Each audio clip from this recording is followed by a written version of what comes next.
जितनी भी निम्न शक्तियां हैं, जितनी भी निम्न है, गंगा जल और रुद्राक्ष, ये दो स्वयं सिद्ध चीजें हैं जिनका उपयोग कोई भी कर सकता है। कोई मंत्र की जरूरत नहीं, कोई चीज जरूरत नहीं है। अगर आप वो मारोगे तो उस क्षण के लिए नहीं वहां से, परंतु एक शक्ति नहीं भागेगी। कौन सी? ब्रह्म शक्ति। अच्छा, अगर ब्रह्म शक्ति है तो वो तो रोज खुद ही गंगा स्नान करती है। वो क्यों? वो उसको गंगा जल से कोई फर्क नहीं पड़ने वाला। तो ये ब्रह्म शक्ति जो है वो पावरफुल रहती है। ये जितनी भी सूक्ष्म जगत की शक्तियां हैं उनमें देवताओं को छोड़ के सबसे पावरफुल जो साधारण जीव बन सकता है वो ब्रह्म शक्ति होती है। ब्रह्म शक्ति का अर्थ है ऐसे ब्राह्मण जो वेद पाठी थे और वह कैवल्य मोक्ष की स्थिति में पहुंच गए हैं, वो सब ब्रह्म के रूप में स्थापित हो जाते हैं। तो ये शक्ति, अब वो उनकी भी 8 योनियां हैं, उनमें भी 8 प्रकार है। ऐसा नहीं है कि मतलब किसी ने कुछ कर्म कर दिया और उसका, तो जो देवताओं ने जो नियम बनाया हुआ है, it will always go according to cosmic law. So if you have done some कर्म, there is going to be a फल। अगर वो कर्म छोटा है, जैसे अभी ऐसे भी आपको दिख जाएंगे कि कोई रहे कि वेद का अध्ययन कर लिया पर लोभ रहा, तो ऐसा नहीं कि उसको ब्रह्म योनि नहीं मिलेगी, फिर भी उसको ब्रह्म योनि मिलनी है, लेकिन नीचे की ब्रह्म योनि मिलेगी फिर उसको। अच्छा, तो हर कर्म का फल आना ही है।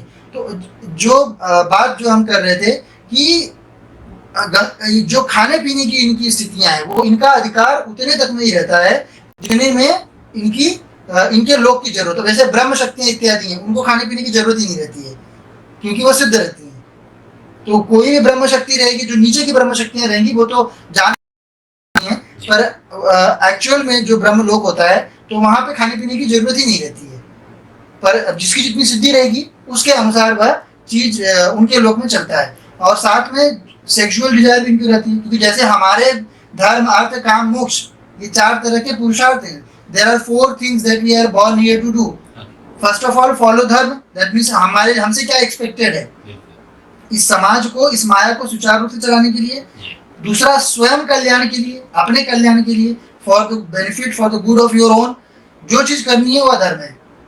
अर्थ, बिना अर्थ अर्जित किए कोई काम आप नहीं कर सकते हो। आप अगर ऐसा कोई जीव है जिसको पूरी साधना ही करनी है, तो भी उसको जब साधना संपन्न होगी उसको खाने पीने को चाहिए, साधारण खाने पीने को चाहिए, यज्ञ के लिए चाहिए, अर्थ चाहिए ही। तो आप चाहे बुरा करना चाहो या भला करना चाहो, अर्थ की जरूरत है ही। काम इस ब्रह्मांड की सबसे तीव्र करेंसी है। इसका उपयोग आप अपने आप को नीचे ले जाने के लिए, ऊपर ले जाने के लिए, दोनों चीज के लिए कर सकते हो। योर काम means your desire, the desire for a lot of things, है ना। तो ये काम, एक प्रकार का काम सेक्सुअल भी हो सकता है, और the desire for anything which is more than what is expected from you. तो नॉर्मल कुछ चाहते हो वही काम है। उसके बाद मोक्ष, यानी कि जो भी जीव है, चाहे आप कुछ भी कर रहे हो, आप अधर्म भी कर रहे हो तब भी आप मोक्ष की यात्रा में हो, आप धर्म कर रहे हो तो आप तीव्र गति से मोक्ष की यात्रा में हो, चाहे गाड़ी धीरे धीरे चल रही हो या तेज से चल रही हो। तो सबकी ये 4 जरूरतें हैं। तो हम जब शरीर में हैं तब भी ये 4 जरूरतें हैं, मृत्यु को प्राप्त हो गए, अन्य लोकों में चले गए, तब भी यही 4 जरूरतें हैं, परंतु इनमें अधिकार भिन्न हो जाता है। जैसे यहाँ अधिकार भिन्न है, वैसे वहां भी अधिकार भिन्न।